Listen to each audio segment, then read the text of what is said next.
Alize'den merhaba arkadaşlar. Bugün sizlerle paylaşmak istediğimiz çalışmamız bir yaz elbisesi. Bu isterseniz kumsalda giyilebilecek bir elbise, isterseniz yaz akşamlarında kullanabilirsiniz. Alize Cotton Gold ipliğimizle çalıştık bu elbiseyi. Zincir işi bir çalışma. Zincir işi detayları var.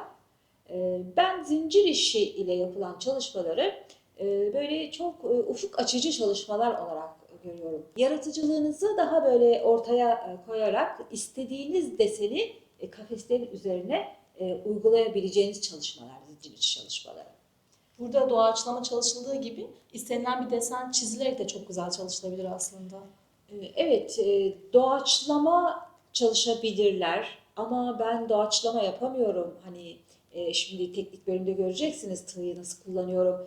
Gelişi güzel hareketlerle ipliği yürütüyorum kafesin üzerinde. Ama ben bunu yapmaya çok cesaretim yok diyen arkadaşlar da kafeslerin dikeyliğinden, enine oluşundan yararlanarak böyle rutin hareketler de yapabilirler. Aslında burada dümdüz yukarıya çıkıp aşağıya inilebilir aynı kafesten yine.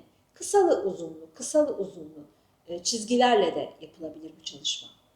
Şimdi tabii biz elbiseye bakınca dedik ki bundan gerçekten güzel bir etek olur.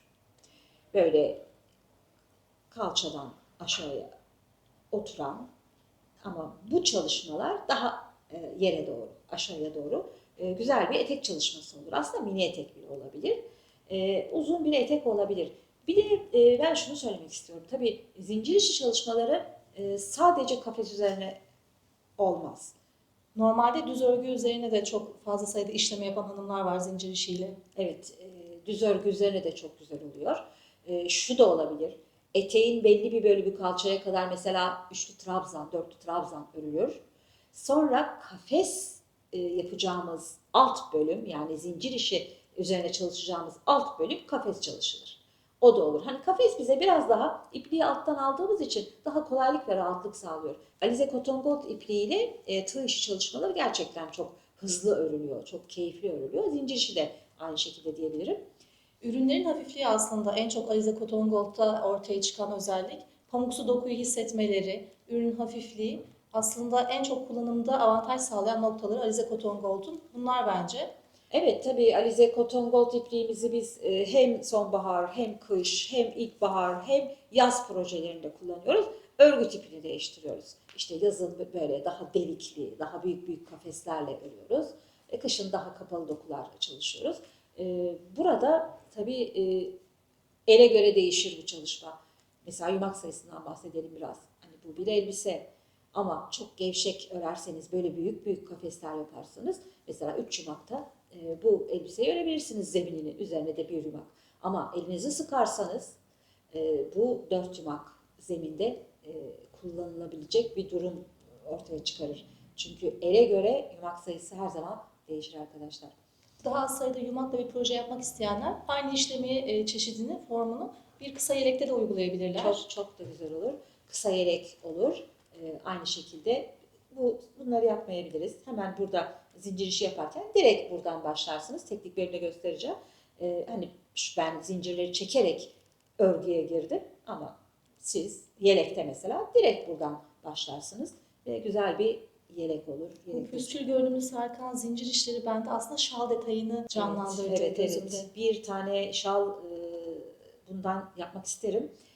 Belki sonbahara doğru yaparız. Böyle sonbahar dal renkleriyle olabilir. Şimdi öyle hayal ediyorum.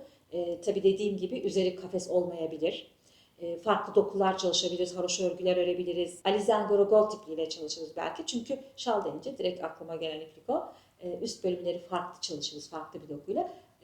Burayı kafes örgüyle ve böyle zincir işi çalışırız. İki tarafta tabii şal olur. Sonbahar renklerinde bir batikle de çalışılabilir aslında Batik de zincir işi. olur. Batik de olur. Evet böyle baktıkça her şey çıkıyor arkadaşlar. Yani aslında yapılan çalışmalar hep birbirini tetikliyor dediğim gibi. Sizlere de fikir olur. Alize Cotton Gold'un hafifliği sayesinde bir de uzun yelek görmek isterim. Evet kafes örgü zaten çok fazla iplik kullanılmıyor kafes örgülerde. Uzun yeleğe de çok yakışır. Önünü açalım, boyunu uzatalım, bir de uzun yelek yapalım. Biz bu elbisede sade renkler tercih ettik. Dileyen hanımlar Alize Cotton Gold'un geniş renk yelpazesinden istedikleri rengi seçebilirler. Evet, siyah taş tercih ettik. Kahve tonları olabilir, toprak tonları olabilir, batiklerle bile olabilir. Ee, Batikle de çok iyi olur biliyor musun Işık? Yani şimdi batik deyince birden böyle gözümün önüne geldi. O da efsane olur.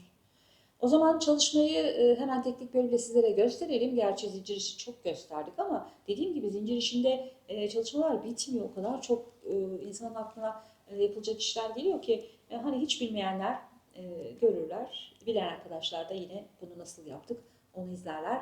Hemen teknik bölüme geçelim. Çalışmamızı sizlerle paylaşalım arkadaşlar.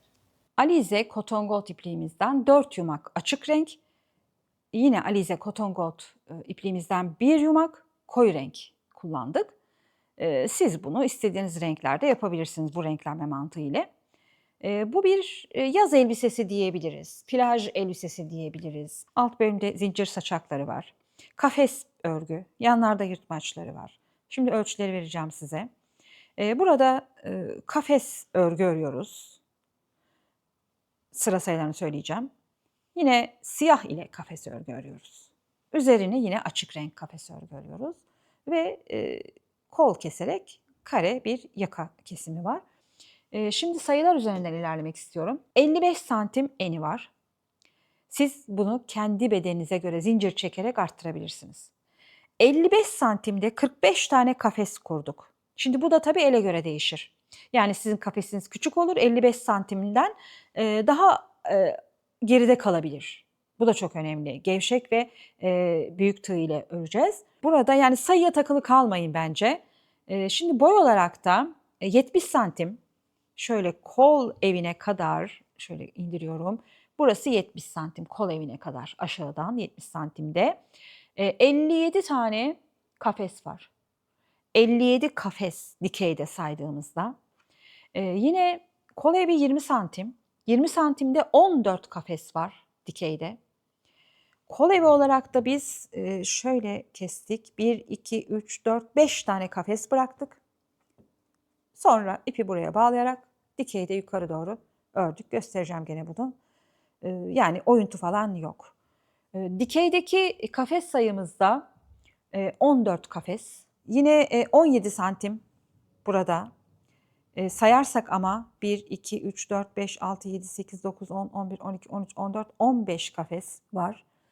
Sayılara çok takılmayın derim yine hep aynı her zaman söylediğim gibi. 15 santimde böyle dikeyde. 10 kafesimiz omuzda var. Bu da 12 santime falan denk geliyor. Yani siz bence kendinize ölçerek ve kafes sayısına da hiç takılmadan kaç kafes alırsa alsın o şekilde devam edersiniz. Ama ben size söyledim. Bu şekilde şimdi çalışmaya başlayacağız arkadaşlar. Kafes bir elbise örüyoruz. Zincirimizi çektik 55 santim. Tabii biraz fazla çekin 60 santim falan çekin toplar çünkü. 45 tane kafesi buraya yerleştirdik. 2, 4, 6, 8 sıra. 8 sıra açık renk ördük. Sonra 2, 4, 6, 8 sırada siyah ördük. Ondan sonra zaten söylediğim gibi sayıları verdim. Devam edeceksiniz ve örgüyü bitireceksiniz. Yanlarını dikmeden yani iki parçayı önü ve arkayı ayrı örüyoruz. Yanları dikmeden bunun işlemesini yapın arkadaşlar. Çünkü daha kolay olur. Diktikten sonra daha zor olur. Şimdi üzerine yaptığımız bu çalışmaları biz hani doğaçlama çalıştık ama sizler ben bu şekilde yapamam derseniz çizin arkadaşlar. Kurşun kalem yıkanınca çıkar. Kurşun kalemle şöyle bu dikeye dalları çizebilirsiniz. Sonra o çizdiğiniz kurşun kalemin üzerinden aşağı yukarı zincir işini yapabilirsiniz. Şimdi ben hemen kafesin kaçlı olduğunu falan göstererek size bir başlayayım. 3,5 milimlik tığ kullanıyoruz. Söylediğim ölçüde zincirimizi çekiyoruz gevşek gevşek. Şimdi burada sıkı örerseniz arkadaşlar kafesleriniz çok küçük olur. Hani çok büyük olmasın, çok da küçük olmasın. Elinize göre tabii hiçbir el birbirini tutmaz. Çok ölçüye de hani biz 45 tane yerleştirdik diye siz de 45 yapmaya çalışmayın. Yani 50 tane de olabilir. O hiç fark etmez. Evet. Böyle zincir çekeceksiniz. Ben şimdi sizlere sadece bu kafeslerin nasıl örüldüğünü gösteriyorum. Yani gerçek ebatı başlamıyorum tabii ki. 1, 2, üçlü trabzan. Arada 2 zincir. 2 de zemin dersek. Şöyle 3, 4, 5, 6, 7. 7 zincir çektik. Hemen şöyle tuttuğum yere batarak 1, 2, 3 kere de çıkardım. Arada 2 zincir. Zeminde 2 tane atlayarak üçüncüye batıyorum. 1, 2, 3. Yine arada 2 zincir. Zeminde 2 tane atlayarak üçüncüye batıyorum. Kafesleri bu şekilde örüyoruz. Arada 2 zincir, zeminde 2 atlıyorum. Üçlü trabzan. 2 zincir. 2 tane atlayarak üçlü trabzan. Eliniz çok gevşekse 3 milimlik tığ kullanabilirsiniz. Böyle. Dönüyorum. 1, 2, 3, 4, 5 zincir. Yine buraya batarak 1, 2, 3. Bu şekilde kafeslerle bu elbise örülüyor arkadaşlar. 2 zincir arada, üçlü trabzan. Böyle. 2 zincir, üçlü trabzan. Şimdi sıra sonuna geliyorum. Evet, bu şekilde kafeste biz elbisemizi örüyoruz verdiğim ölçülerde. Şöyle arkadaşlar. Bu çok kolay. Şimdi biz bir aşama hazırladık. Şöyle bir elimizde bir parça vardı gerçi. Hemen alt bölüm şöyle burayı ördük. Hani şu çalışmanın benzeri bir çalışma ama bu bizim işimize yarayacak. Üzerinin çalışmasını yapalım arkadaşlar. Sonra da kol evini ve yakayı nereden ipliği koparıp bağlayacağız onu üzerinde göstererek bitiririz. Şimdi yine aynı 3,5 milimlik tığım ile devam edebilirim. Burada koyu renk ipliğimi alıyorum. Şöyle alt bölümünü göstereyim size. İşte şöyle görüyorsunuz zincirleri. Zincir işini yaparken parçalarınız böyle açık olsun, dikmeyin. Dikmeden başlayın. Şimdi önce zincir çekin arkadaşlar. Böyle şu saçaklar için böyle zincirleri çekerim. Şöyle zinciri çekiyorum bakın. Ne kadar bunlar dengesiz olabilir, sayıyla olabilir. Sayıyla çekersiniz, hep aynı sayıdan başlayabilirsiniz. Böyle zincirleri çekiyorsunuz. Sonra bu uçlarını kesersiniz ipliği. Şimdi burada şöyle hemen ipliğimi alta alıyorum. Bakın zinciri çektim. Şuradan başlayayım bir tane mesela. İpi alta alıyorum. İpliğimiz altta olacak. Buradan alttaki ipi alarak zincirin içinden geçiriyorum ve buraya sabitliyorum. Şimdi burada zincir işi yapıyoruz. Şu şekilde tığımızı kafesten içeri geçirerek ipliğimizi alttan alarak yukarı çekiyoruz. Şöyle ne gevşek ne sıkı. İpliğimiz kasmamalı. Böyle. Kafeslerde 2 tane arada zincir işi yapabiliriz. Sonra böyle aradan atlayarak. Yine her kafes için 2 tane zincir işi boşta çekiyorum bakın. Üstteki kafese atladım. Yana kayıyorum. Yukarı çıkıyorum. Tamamen doğaçlama. Kalemle çizebilirsiniz dedim. Böyle her kafeste 2 kere zincir yaparak bir tane tutundum, bir tane boşta. Böyle şimdi siyahta çok anlaşılmaz. Yukarı doğru daha iyi anlaşılacak. Siyahtan böyle geçiyorsunuz arkadaşlar. Şöyle geçiyoruz dikeyde. Şimdi burada daha dikkat edin. 1, tutundum, 2. Yukarıdakine atlıyorum. 1, tutundum. İçte boşta çekiyorum 2. Şimdi böyle yavaş yavaş kaydırıyoruz. Hafif şöyle sağ sol hareketleriyle eğimli, dikey dallar çalışıyoruz. Bir kere yapmayın, kasar. Şöyle 2 olsun. 1, 2, 1, 2. Her kafese 2 tane. Bir tutunuyorum, bir araya. Şimdi bakın sola kaydırıyorum. Çünkü hep aynı dümdüz gitmemeliyim. Sola kaydırıyorum. Yine tutunuyorum. Biraz daha kavisli isterseniz yine kayın. Yani böyle tamamen doğaçlama. Şöyle. İplik altta. Şöyle tutuyorum. Tutunuyorum.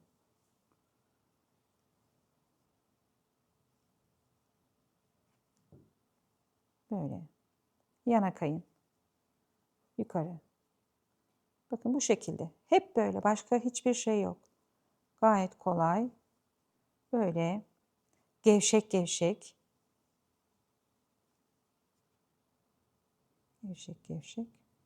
Tabii ki oradakine benzemeyecek. Doğaçlama diyorum. Yani herkes kendi zevkine göre. Burada biraz eğelim şimdi bu dalı. Şöyle biraz meyil veriyorum.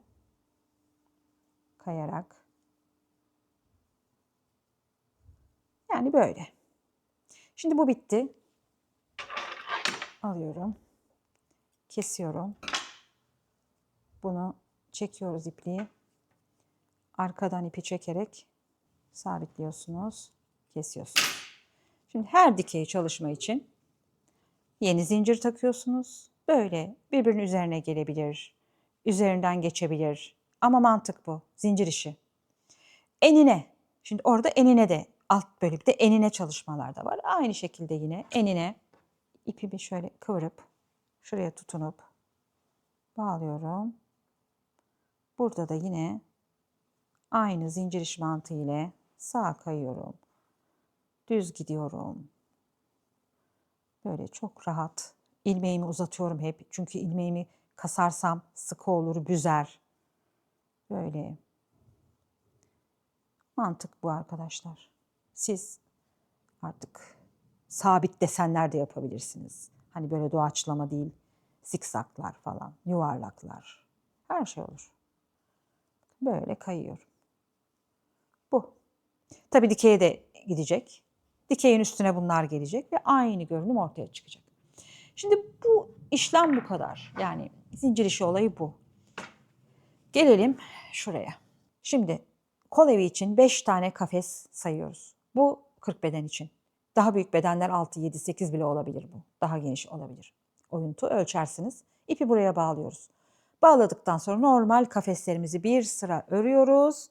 Buraya geliyoruz. 5 tane kafes de burada bırakıyoruz. Bunu şimdi ipliği takarak buraya kadar kafes örmeme gerek yok. Yaptığımı zaten söylüyorum. Buradan bağlıyorum. 5 kafes burada kalıyor.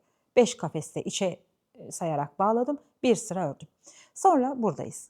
Dönüyorsunuz. 1, 2, 3, 4, 5, 6, 7, 8, 9, 10. 10 kafes örüyorsunuz.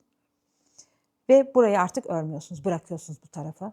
Bu 10 kafesi kendi içerisinde 14 sıra örüyorsunuz. Şimdi burada tabii kafes sıra sayısına çok bence uymayın.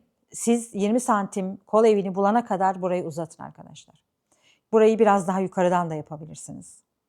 Bu tarafı örüyoruz. Sonra geliyoruz, arada sayıyoruz veya kendinize göre bırakırsınız istediğiniz kadar açıklık. Bu tarafı örüyoruz. Omuzları da içten böyle sık iğneyle iki parçayı birleştirebilirsiniz, dikebilirsiniz. Kenarına da geri sık iğne yapıyoruz.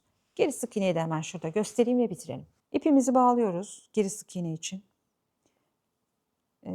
Böyle tığımı önden batırarak ipliği çekiyorum, ikisini birlikte alıyorum.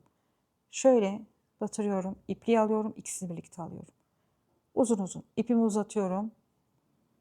Her kafese bir tane, iki tane ne denk gelirse böyle batarak kol çevrelerini, yaka çevrelerini yırtmaç bırakabilirsiniz, yırtmaç çevrelerini.